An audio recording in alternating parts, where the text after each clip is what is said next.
Hello students, NS तथा GM classes में आपका स्वागत है। इससे पहले वाली क्लास के अंदर हम जो टॉपिक डिस्कस कर रहे थे वो टॉपिक था आपके पास में प्रकाश का अपवर्तन। तो प्रकाश का अपवर्तन किसे कहते हैं, यह घटना किस प्रकार से होती है, किस कारण से होती है और दैनिक जीवन के अंदर कौन कौन सी घटनाएं प्रकाश के अपवर्तन के ऊपर आधारित है, इन सब का अध्ययन हम पिछली क्लास में कर चुके हैं। तो अब इससे आगे वाला जो आपके पास में टॉपिक है वो टॉपिक आपके पास में पूर्ण आंतरिक परावर्तन। तो अब आपके पास में पूर्ण आंतरिक परावर्तन क्या होगा, तो इससे पहले वाले टॉपिक के अंदर मैंने आपको एक बात बताई थी कि आपके पास जब प्रकाश की किरण विरल माध्यम से सघन माध्यम में प्रवेश करती है तो वह अभिलंब की ओर क्या होती है, झुक जाती है। और दूसरी बात क्या बताई थी, जब प्रकाश की किरण सघन माध्यम से विरल माध्यम में प्रवेश करती है तो वह अभिलंब से क्या होती है, दूर हटती है। तो अब यहाँ पे आपके पास में टॉपिक है पूर्ण आंतरिक परावर्तन। तो पूर्ण आंतरिक परावर्तन क्या होता है इसके बारे में आप अच्छे से समझना भाई, कि जब आपके पास में प्रकाश की किरण सघन माध्यम से विरल माध्यम में प्रवेश करती है या जाती है तब वह अभिलंब से क्या होती है, दूर हटती है। अभिलंब से क्या होती है, दूर हटती है। तो जैसे जैसे हम आपतन कोण का मान बढ़ाते जाते हैं वैसे वैसे जो अपवर्तित किरण है वो अभिलंब से क्या होती है, दूर हटती चली जाती है। कहने का मतलब क्या है आपके पास में कि आपके पास अपवर्तन कोण का मान भी क्या होने लगता है, बढ़ने लगता है। तो जैसे जैसे हम आपतन कोण का मान बढ़ाते जाते हैं वैसे वैसे आपके पास में अपवर्तन कोण का मान क्या होने लगता है, बढ़ने लगता है। हम जैसे जैसे आपतन कोण का मान बढ़ाते हैं तो एक स्थिति ऐसी आती है कि आपके पास में जो अपवर्तित किरण है वो पृथककारी सतह के क्या हो जाती है, समांतर हो जाती है, या फिर आपके पास में जो अपवर्तन कोण है वो कितना हो जाता है, 90 डिग्री हो जाता है। तो अब इसको मैं डायग्राम से समझा रहा हूं आपको कि आपके पास में एक माध्यम है, कौन सा माध्यम है ये, सघन माध्यम है। कौन सा माध्यम है, सघन माध्यम है।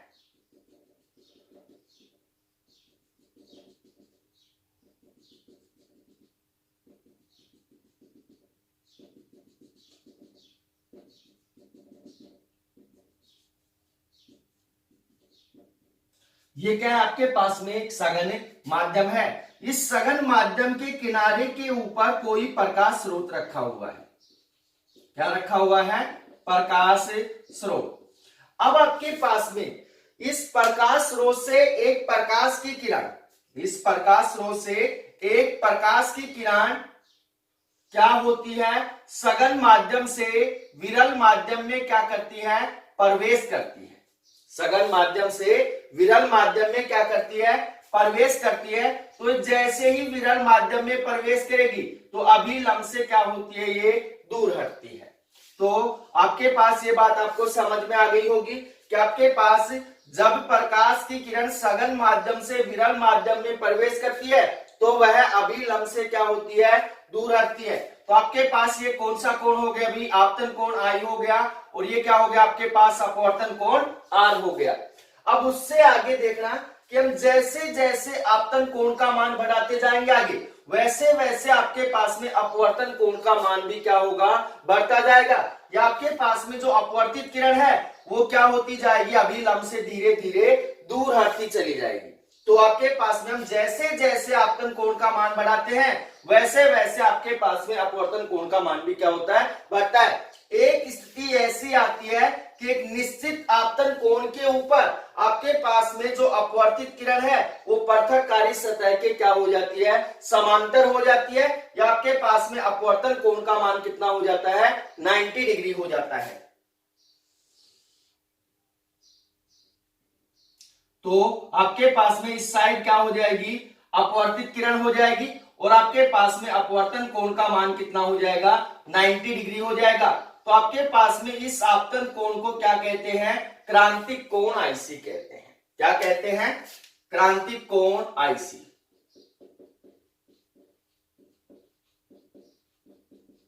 तो यहां पे आपके पास अगर डेफिनेशन आपसे पूछ ली जाए कि क्रांतिक कोण आईसी किसे कहते हैं, तो आपतन कोण का वह मान जिस पर आपके पास में अपवर्तित किरण पृथककारी सतह के क्या हो जाती है, समांतर हो जाती है, या आपके पास अपवर्तन कोण का मान कितना हो जाता है, 90 डिग्री हो जाता है, तो उस कोण को क्या कहते हैं, क्रांतिक कोण आईसी कहते हैं। अब उससे आगे अच्छे से समझना भाई कि जब आपके पास में आपतन कोण का मान क्रांतिक कोण से क्या होता है, अधिक होता है। जब आपके पास में आपतन कोण का मान क्या होता है, क्रांतिक कोण से अधिक होता है, तो आपके पास क्रांतिक कोण के ऊपर जो आपके पास में अपवर्तित किरण है वो क्या होगी, पृथककारी सतह के समांतर होगी है। परंतु हमने आपतन कोण का मान क्या कर दिया, क्रांतिक कोण से भी क्या कर दिया है, अधिक कर दिया है। तो अपवर्तित जो किरण है वो वापस उसी माध्यम के अंदर क्या होती है, वापस लौट जाती है। तो प्रकाश की इस घटना को क्या कहते हैं, पूर्ण आंतरिक परावर्तन। नाम से ही पता चल रहा है पूर्ण आंतरिक परावर्तन, संपूर्ण रूप से आंतरिक क्या हो रहा है, परावर्तन हो रहा है। जो प्रकाश की किरण क्रांतिक कोण से अधिक कोण के ऊपर आपतित होती है तो वापस क्या होती है, उसी माध्यम के अंदर लौट जाती है। तो इस घटना को क्या कहते हैं, पूर्ण आंतरिक परावर्तन। तो आपके पास यहाँ पे क्या हो गया, पूर्ण आंतरिक परावर्तन, पूर्ण आंतरिक परावर्तन। अब उससे आगे आपके पास में इसके अंदर काफी सारे पॉइंट बनते हैं, उनको भी आप अच्छे से समझ लेना भाई। अब आपके पास में अगर पूर्ण आंतरिक परावर्तन की डेफिनेशन आप दोबारा से सुनना चाहते हो तो सुन लो कि आपके पास में जब आपतन कोण का मान क्रांतिक कोण से क्या रखते हैं, अधिक रखते हैं, तब आपके पास में जो आपतित किरण है वो क्या होती है, वापस उसी माध्यम के अंदर लौट जाती है। तो प्रकाश की इस घटना को क्या कहते हैं, पूर्ण आंतरिक परावर्तन कहते हैं। तो आपके पास ये होगी इसकी डेफिनेशन। तो अब इससे आगे पर यहाँ पे ध्यान रखना कि जो प्रकाश की किरण है कौन से माध्यम से कौन से माध्यम में जा रही है, सघन माध्यम से विरल माध्यम में जा रही है। तो अब इससे आगे आपके पास में एक टॉपिक है कि क्रांतिक कोण आईसी। क्रांतिक कोण आईसी की क्या निकालनी है, आपको डेफिनेशन निकालनी है। तो क्या होगी, अच्छे से समझना भाई। क्रांतिक कोण आईसी, तो क्रांतिक कोण आईसी क्या होगा, अच्छे से समझना कि आपतन कोण का वह मान, आपतन कोण का वह मान जिसके सापेक्ष अपवर्तन कोण का मान कितना हो जाता है, 90 डिग्री हो जाता है। अपवर्तन कोण का मान कितना हो जाता है, 90 डिग्री हो जाता है। तो उस आपतन कोण को क्या कहते हैं, क्रांतिक कोण आईसी कहते हैं। या फिर इसकी दूसरी डेफिनेशन हम कैसे बना सकते हैं कि आपतन कोण का वह मान जिस पर अपवर्तित किरण पृथककारी सतह के क्या हो जाती है, समांतर हो जाती है, तो उस आपतन कोण को क्या कहते हैं, क्रांतिक कोण आईसी कहते हैं। तो क्रांतिक कोण की डेफिनेशन आपको अच्छे से समझ में आ गई होगी। उससे आगे आपके पास इसी के अंदर अगला टॉपिक है आंतरिक परावर्तन। अगला जो टॉपिक है इसके अंदर वो है आपके पास में आंतरिक परावर्तन। इसको अच्छे से समझना भाई कि आंतरिक परावर्तन होता क्या है। जब प्रकाश की किरण सघन माध्यम से विरल माध्यम में क्या करती है, प्रवेश करती है। जब प्रकाश की किरण सघन माध्यम से विरल माध्यम में क्या करती है, प्रवेश करती है, तो उसका कुछ भाग दूसरे माध्यम में क्या हो जाता है, अपवर्तित हो जाता है। दूसरे माध्यम में क्या हो जाता है, अपवर्तित हो जाता है, तथा शेष भाग उसी माध्यम के अंदर क्या हो जाता है, परावर्तित हो जाता है। शेष भाग क्या होता है, उसी माध्यम के अंदर क्या होता है, परावर्तित हो जाता है। प्रकाश की इस घटना को क्या कहते हैं, आंतरिक परावर्तन कहते हैं। तो डेफिनेशन को दोबारा से सुन लेना। जब प्रकाश की किरण क्या करती है, सघन माध्यम से विरल माध्यम में प्रवेश करती है, तो उसका कुछ भाग दूसरे माध्यम में क्या हो जाता है, अपवर्तित हो जाता है, तथा शेष भाग उसी माध्यम के अंदर क्या हो जाता है, परावर्तित हो जाता है। प्रकाश की इस घटना को क्या कहते हैं, आंतरिक परावर्तन कहते हैं। तो उससे आगे आपके पास में अगर इसका उदाहरण हम समझे तो टॉर्च लेते हैं हम, टॉर्च को हम हमारी हथेली के नीचे रखते हैं जलाकर, तो हम देखते हैं कि हमें हमारा खून क्या होता है, दिखाई देता है। ये घटना किसके कारण होती है, आंतरिक परावर्तन के कारण होती है, क्योंकि हम जैसे ही टॉर्च को जलाएंगे तो जो प्रकाश किरणें निकलेंगी उनका कुछ भाग तो क्या होगा, दूसरे माध्यम के अंदर क्या हो जाएगा, परावर्तित हो सॉरी अपवर्तित हो जाएगा, और शेष जो माध्यम मतलब कि बचा हुआ जो भाग है वो इसी माध्यम के अंदर क्या हो जाएगा, परावर्तित हो जाएगा, जिसके कारण हमें क्या होता है, लाल लाल दिखाई देता है। तो ये हो गया आपके पास में आंतरिक परावर्तन। अब इसी के अंदर आपके पास में एक अगला टॉपिक है कि आपके पास में पदार्थ के अपवर्तनांक तथा क्रांतिक कोण आईसी में संबंध। क्या संबंध होगा, इस संबंध को अच्छे से समझना, क्योंकि इसके ऊपर 1 नंबर का न्यूमेरिकल आता है, कुछ भी संबंध नहीं है, 1 मिनट का क्या है, संबंध है। तो अब आपके पास अगला जो टॉपिक है वो आपके पास में पदार्थ के अपवर्तनांक तथा क्रांतिक कोण आईसी में संबंध। क्रांतिक कोण आईसी में संबंध, क्या संबंध होगा भाई, यहां पे ध्यान देना कि आपके पास में एक क्या है, माध्यम है, एक क्या है, माध्यम है, और इस माध्यम का आपके पास में जो अपवर्तनांक है वो कितना है, nm है। कितना है, nm है। तो आपके पास यहाँ पे क्रांतिक कोण की बात कर रहे हैं, यहाँ पे आपके पास में कोई प्रकाश स्रोत रखा हुआ है, यहां से एक प्रकाश की किरण क्रांतिक कोण के ऊपर क्या होती है, आपतित होती है। जब प्रकाश की किरण क्रांतिक कोण के ऊपर आपतित होगी तो आपके पास वो क्या हो जाएगी, पृथककारी सतह के समांतर हो जाएगी।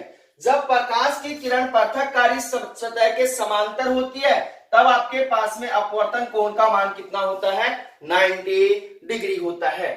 तो आपके पास में यहां पे R बराबर कितना हो गया, 90 डिग्री हो गया, और I बराबर कितना हो गया, आपके पास में आपतन कोण कितना है, क्रांतिक कोण IC है। अब मान लिया आपके पास में जो दूसरा माध्यम है वो क्या है, एयर है, और उसका अपवर्तनांक कितना है, Na। कितना है, Na।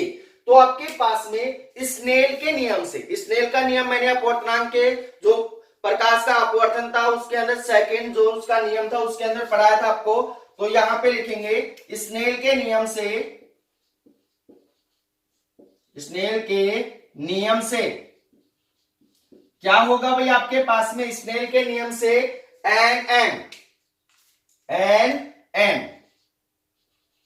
ए बराबर आपके पास कितना होगा, nm बटे कितना हो जाएगा, na हो जाएगा। ये आपको अच्छे से समझ में आ गया होगा कि nm बराबर कितना हो जाएगा, nm बटे कितना हो गया, na बराबर हो जाएगा आपके पास में साइन r बटे कितना हो जाएगा, साइन i, साइन i बटे साइन i। तो यहां पे आपके पास ध्यान रखना भाई, यदि प्रकाश की किरण सघन माध्यम से विरल माध्यम की ओर चलती है तो आपके पास साइन r बटे साइन i आएगा, और यदि प्रकाश की किरण विरल माध्यम से सघन माध्यम में प्रवेश करती है तो साइन i बटे क्या आएगा, साइन r आएगा। तो इस बात का विशेष ध्यान रखना, क्योंकि ज्यादातर बच्चे कंफ्यूज हो जाते हैं, तो इस बात का विशेष ध्यान रखना। आपके पास जब प्रकाश की किरण क्या होती है, सघन माध्यम से विरल माध्यम में प्रवेश करती है तो साइन r बटे क्या होगा, साइन i होगा। यदि प्रकाश की किरण विरल माध्यम से सघन माध्यम में प्रवेश करती है तो साइन i बटे क्या होगा, साइन r होगा। अब इससे आगे देखना भाई, आपके पास में nm बटे na बराबर कितना होगा, साइन r बटे साइन i। अब आपके पास में यहां r बराबर कितना दे रखा है, 90 डिग्री दे रखा है। कितना दे रखा है, 90 डिग्री दे रखा है, और I बराबर कितना दे रखा है, क्रांतिक कोण IC दे रखा है। तो आपके पास में यहाँ पे क्या मान होगा, एन एम बटे कितना हो जाएगा, एन ए बराबर हो जाएगा आपके पास में साइन 90 बटे कितना हो जाएगा, साइन ए आईसी, साइन आईसी। अब आपके पास में चूंकि साइन 90 का मान कितना होता है, 1 होता है, कितना होता है, 1, तो आपके पास क्या मान होगा, यहां पे मान होगा एन एम बटे एन ए बराबर कितना हो जाएगा आपके पास 1 अपॉन में साइन ए आईसी, साइन आईसी। यहां एन एम क्या है आपके पास में, माध्यम का क्या है, अपवर्तनांक है, एन ए क्या है आपके पास में, एयर का अपवर्तनांक है, और एयर का जो अपवर्तनांक होता है कितना होता है, 1 होता है। तो यहां लिखेंगे यदि एन ए बराबर कितना है, 1 है, तब आपके पास में क्या मान होगा, आपके पास में एन एम बराबर कितना होगा, 1 अपॉन में साइन ए आईसी होगा, और आपके पास 1 अपॉन में साइन थीटा बराबर कितना होता है, कोसैक थीटा होता है, क्या होता है, कोसैक थीटा। तो ये ऊपर जाएगा तो आपके पास में एन एम बराबर कितना हो जाएगा, कोसैक आईसी हो जाएगा, कोसैक आईसी। ये क्या आ गया आपके पास में, पदार्थ के अपवर्तनांक तथा क्रांतिक कोण आईसी में क्या आ गया, संबंध आ गया। तो इसके अंदर इस सूत्र को आप डायरेक्ट याद रखोगे, एन एम बराबर कितना होता है, कोसैक आईसी होता है। अगर क्रांतिक कोण का मान दे रखा है तो आप पदार्थ का अपवर्तनांक आसानी से निकाल सकते हैं, क्योंकि कई न्यूमेरिकलों के अंदर क्या दे देता है कि उसका क्रांतिक कोण कितना है, इतना है, तो पदार्थ का अपवर्तनांक नहीं देता है, तो वहां पे हम क्या करते हैं, पदार्थ का अपवर्तनांक क्या कर लेते हैं, निकाल लेते हैं। क्रांतिक कोण का मान दे रखा है, डालेंगे, सोल्व करेंगे, जो भी आंसर होगा आ जाएगा।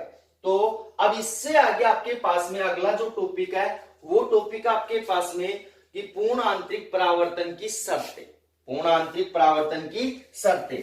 तो आपके पास में पूर्ण आंतरिक परावर्तन की शर्तें कौन कौन सी होंगी भाई, ये अभी मैंने आपको पूर्ण आंतरिक परावर्तन पढ़ाया है, तो उसके अंदर आपने देख लिया होगा कि इसके अंदर कौन कौन सी शर्तें, कौन कौन से नियम लागू होते हैं जिनके बगैर पूर्ण आंतरिक परावर्तन पूर्णतः संभव नहीं है। तो फर्स्ट शर्त क्या है आपके पास में कि जो प्रकाश की किरण है वो सदैव कौन से माध्यम से कौन से माध्यम में जानी चाहिए, वो आपके पास सदैव क्या होनी चाहिए, क्रांतिक कोण से, ओ सॉरी, सघन माध्यम से विरल माध्यम में जानी चाहिए। कौन से माध्यम से, सघन माध्यम से विरल माध्यम में जानी चाहिए। तो इसको हम कैसे लिख सकते हैं कि आपके पास में पूर्ण आंतरिक परावर्तन की घटना के अंदर प्रकाश की किरण सदैव सघन माध्यम से विरल माध्यम में जानी चाहिए। सेकंड क्या होगी कि पूर्ण आंतरिक परावर्तन की घटना कब होगी, जब आपके पास आपतन कोण का मान कितना होगा, क्रांतिक कोण से अधिक होगा। तो कैसे लिख सकते हैं कि पूर्ण आंतरिक परावर्तन की घटना के अंदर जो आपतन कोण है उसका मान सदैव किससे अधिक होना चाहिए, क्रांतिक कोण आईसी से क्या होना चाहिए, अधिक होना चाहिए। तो इसकी कितनी शर्तें हो गई, 2 शर्तें हो गई। अब इससे आगे आपके पास में जो अगला टॉपिक है वो आपके पास में पूर्ण आंतरिक परावर्तन के उदाहरण, पूर्ण आंतरिक परावर्तन के उदाहरण। तो पूर्ण आंतरिक परावर्तन के कौन कौन से उदाहरण हैं और ये घटना कहां कहां होती है, इसको अच्छे से समझना भाई। तो आपके पास में एग्जाम्पल क्या होंगे इसके, उनको अच्छे से समझना। फर्स्ट एग्जाम्पल आपके पास में जो एग्जाम्पल है वो क्या है आपके पास में, मरीचिका। क्या है, मरीचिका। मरीचिका होती क्या है, पहले तो इसकी डेफिनेशन को समझेंगे फिर इसका कारण समझेंगे। तो मरीचिका होती क्या है उसको अच्छे से समझना कि गर्मियों के दिनों में सड़कों के ऊपर पानी के जलाशय या रेगिस्तान के अंदर पेड़ों के उल्टे प्रतिबिंब दिखाई देते हैं।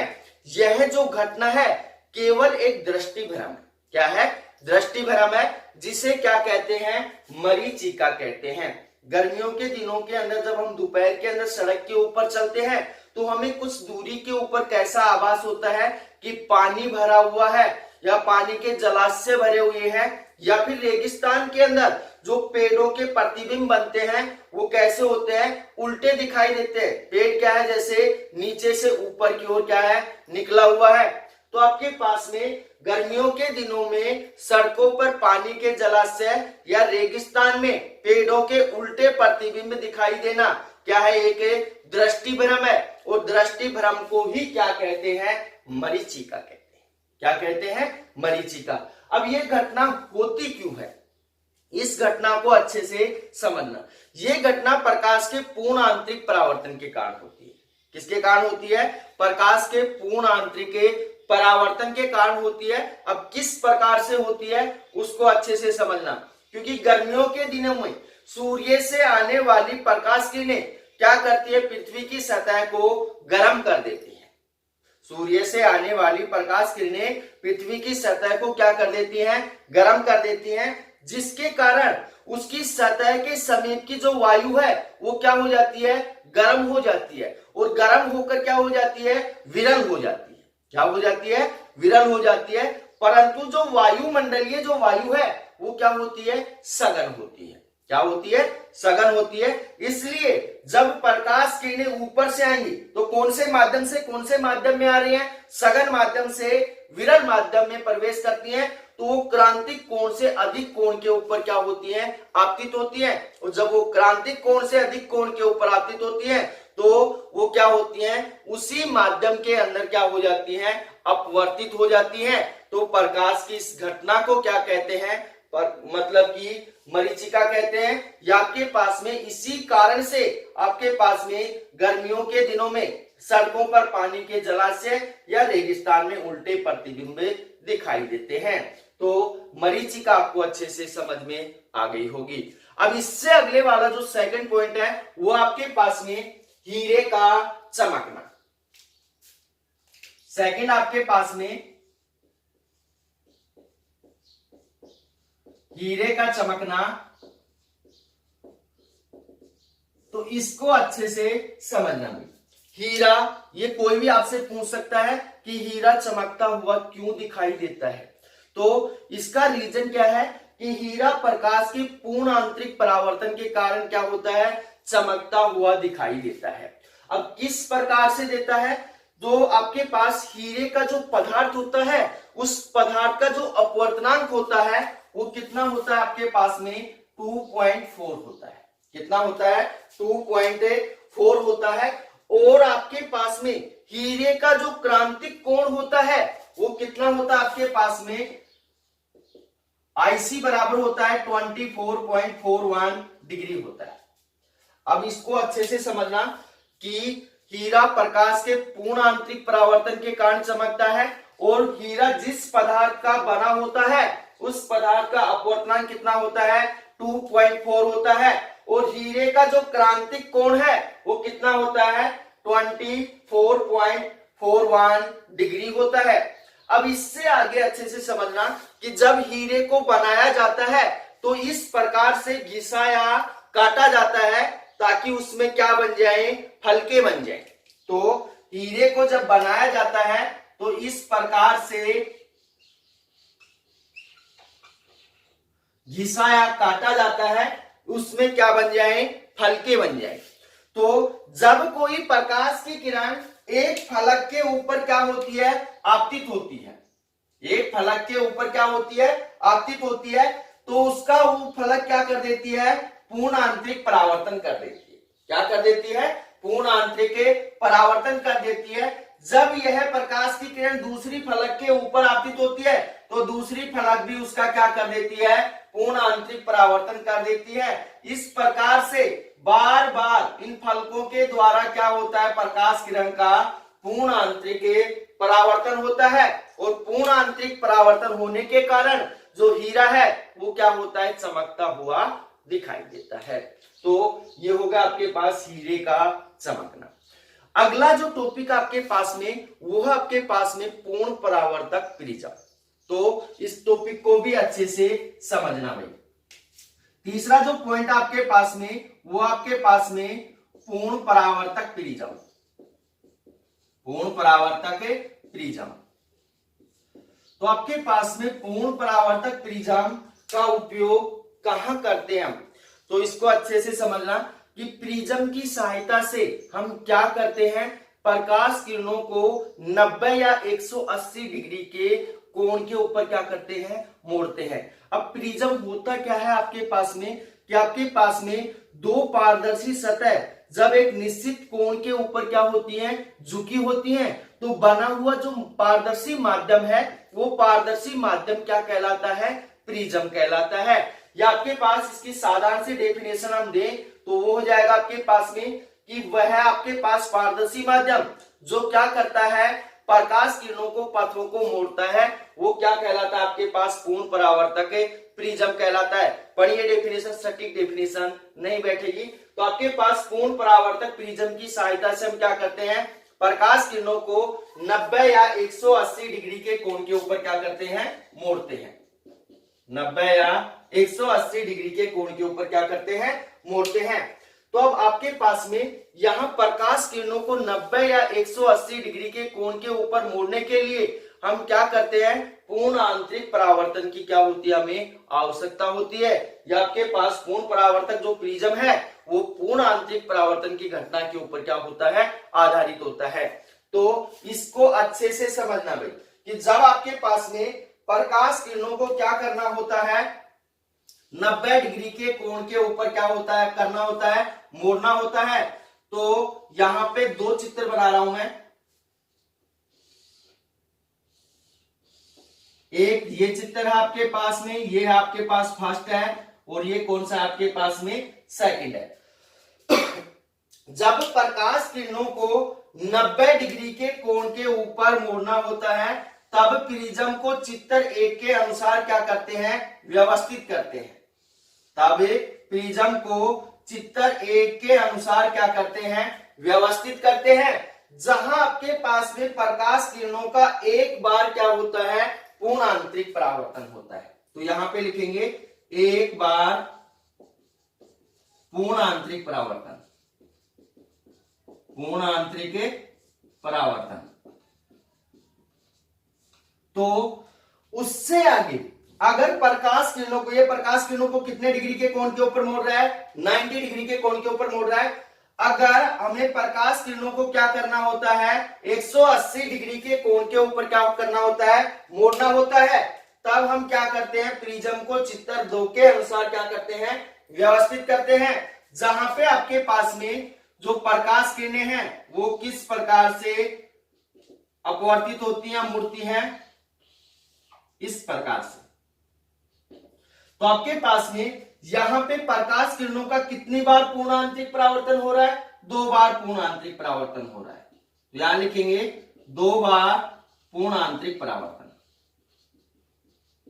पूर्ण आंतरिक परावर्तन। तो इसके अंदर ध्यान रखना भाई कि आपके पास में जब प्रकाश किरणों को 90 डिग्री के कोण के ऊपर मोड़ना होता है तब उनका कितनी बार पूर्ण आंतरिक परावर्तन होता है, एक बार पूर्ण आंतरिक परावर्तन होता है। और प्रिज्म को चित्र 1 के अनुसार क्या करते हैं, व्यवस्थित करते हैं। परंतु जब प्रकाश किरणों को 180 डिग्री के कोण के ऊपर क्या करना होता है, मोड़ना होता है, तब प्रिज्म को क्या करते हैं, चित्र 2 के अनुसार क्या करते हैं, व्यवस्थित करते हैं।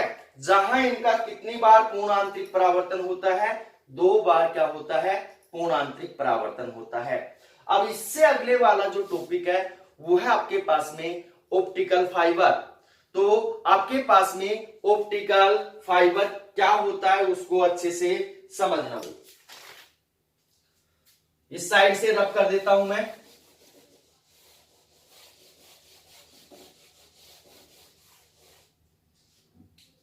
आपके पास में अगला जो पॉइंट है, 4th पॉइंट है, वो क्या है आपके पास में,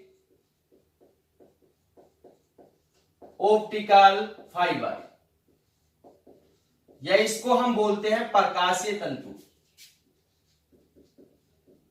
प्रकाशीय तंतु। तो आपके पास में ऑप्टिकल फाइबर या प्रकाशीय तंतु होता क्या है, पहले इसकी डेफिनेशन को अच्छे से समझेंगे।